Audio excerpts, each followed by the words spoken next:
Welcome students, welcome to Manabadi videos. JEE Mains 2024 session 1 answer key అయితే release అయ్యింది. చాలామంది students చాలా నుంచి వెయిట్ చేస్తున్నారు. సో ఆన్సర్ కీని నేను నైట్ రిలీజ్ చేయడం జరిగింది జేఈ మెయిన్స్ బోర్డు. సో దీన్ని ఎలా డౌన్లోడ్ చేసుకోవాలి ఆన్సర్ కీని, సో మీ ఆన్సర్ మీరు పెట్టిన చూసిన ఆప్షన్ ఏంటి, వాళ్ళు మెయిన్ రిలీజ్ చేసిన కీ ఏంటి అనేది మొత్తం స్టెప్ బై స్టెప్ చెప్తాను. సో ఆన్సర్ కీని ఎలా ఛాలెంజ్ చేయాలి అనేది నెక్స్ట్ వీడియో ఉంటుంది. కాబట్టి వీడియోని ఎక్కడ పూర్తిగా చూడండి, ఇన్ఫర్మేషన్ క్లియర్గా ఉంటుంది. అలాగే ఫస్ట్ టైం వచ్చిన ఖచ్చితంగా మన ఛానల్ సబ్స్క్రైబ్ చేసుకోండి. సబ్స్క్రైబ్ చేసుకోవడం వల్ల మీకు నేను చేసే ప్రతి ఒక్క వీడియో అంటే ఇంపార్టెంట్ వీడియోస్ అన్నీ కూడా ఉంటాయి మీ దగ్గర. సో సబ్స్క్రైబ్ అయ్యాక పక్కన బెల్ ఐకాన్ ప్రెస్ చేయండి, ఆల్ అనే ఆప్షన్ సెలెక్ట్ చేసుకుంటే ఏ వీడియో చేసినా కూడా నేను ఇమ్మీడియట్గా మీకు నోటిఫికేషన్ వస్తుంది. లేదంటే మీకు నోటిఫికేషన్ రాదు కాబట్టి వీడియోస్ అన్ని మిస్ అయిపోతారు. సో ముందుగా అయితే మీరు JEE main NTA online .in వెబ్సైట్కి వెళ్ళండి. దీంట్లోకి వెళ్ళిన తర్వాత మీ ఇక్కడ అప్లికేషన్ నెంబర్ ఇవ్వాల్సి ఉంటుంది. ఇక్కడ మల్టిపుల్ ఆప్షన్స్ ఉన్నాయి. దాని తర్వాత ఏబీసీ ఐడి అని, డిజిటల్ లాకర్ ఐడిని, అట్లా కాకుండా అప్లికేషన్ నెంబర్, మీ అప్లికేషన్ నెంబర్ సెలెక్ట్ చేసుకొని అప్లికేషన్ నెంబర్ ఇవ్వండి, పాస్వర్డ్ ఇవ్వండి, సెక్యూరిటీ పిన్ ఇక్కడ ఏదైతే చూపిస్తుందో దానికి ఇక్కడ ఇవ్వాల్సి ఉంటుంది. ఇన్ కేసు ఇక్కడ క్యారెక్టర్స్ క్లియర్గా లేదనుకోండి, ఇక్కడ రిఫ్రెష్ బటన్ ఉంటుంది.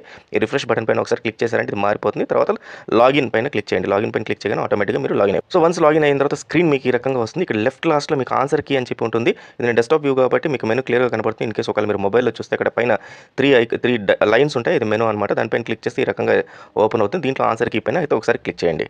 ఆన్సర్ కీ పైన క్లిక్ చేసిన తర్వాత మీకు రెండు ఆప్షన్స్ ఉంటాయి, ఛాలెంజ్ అండ్ వ్యూ అని ఉంటుంది. సో ఇక్కడ వ్యూ అనే ఆప్షన్ క్లిక్ చేస్తే మీరు ఏదైతే ఆన్సర్స్ పెట్టారో ఆ లిస్ట్ ఆన్సర్ కీ అయితే మీకు ఇక్కడ రిలీజ్ అయిపోతుంది. ఒకసారి చూపిస్తాను. సో ఇదంటే ఇక్కడ వ్యూ అనే ఆన్సర్ కీ అనేది ఈ రకంగా ఉంటుంది. సో ఆన్సర్ కీ అంటే ఇది మీరు ఏం ఆప్షన్స్ అయితే పెట్టారో ఆప్షన్స్ అయితే క్లియర్గా కనబడుతుంది. సో ఫస్ట్ క్వశ్చన్ నెంబర్ ఇక్కడ క్లియర్గా మెన్షన్ చేస్తారు.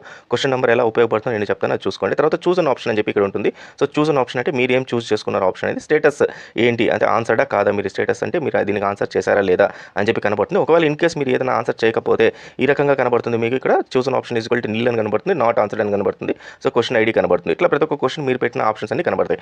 మరి కీ అంటే జేఈ బోర్డు వాళ్ళు రిలీజ్ చేసిన కీ ఎట్లా చూసుకోవాలనేది మళ్ళీ చూడండి ఒకసారి. సో మళ్ళీ మెయిన్ డాష్ బోర్డ్కి వెళ్ళాలి. డాష్ బోర్డ్కి వెళ్ళిన తర్వాత ఇక్కడ ఛాలెంజ్ అని చెప్పి ఒక ఆప్షన్ ఉంటుంది. దీనిపైన క్లిక్ చేయండి. సో దానిపైన క్లిక్ చేసిన తర్వాత మీకు ప్రతి ఒక్క క్వశ్చన్ గురించి ఒరిజినల్ కీ ఈ రకంగా కనబడుతుంది. సో ఫస్ట్ క్వశ్చన్ మనం ఇందాక చూసాం, దానికి ఆన్సర్ నెంబర్ 4 మనం సెలెక్ట్ చేసుకున్నాం. కానీ ఇక్కడ జేఈ బోర్డు వాళ్ళు ఏం చేశారంటే 2 అనేది ఆన్సర్ అని చెప్పేసి ఇవ్వడం జరిగింది అనమాట. సో ఇది ఈ రకంగా వాళ్ళు ఇచ్చిన ఆన్సర్ కీ ఏంటి, మీరు పెట్టిన ఆన్సర్ ఏంటి అనేది ఈ రకంగా మీరు కంపేర్ చేసుకుంటే చూసుకోవచ్చు. సో దీన్ని ఎలా ఛాలెంజ్ చేయాలో, ఛాలెంజ్ జేఈ మెయిన్స్ వాళ్ళని ఎలా ఛాలెంజ్ చేయాలి, ఛాలెంజ్ చేయడం వల్ల యూజెస్ ఏంటి, ఎన్ని క్వశ్చన్స్ ఛాలెంజ్ చేయాలనేది నెక్స్ట్ వీడియో ఉంటుంది. So all the best students, thank you very much.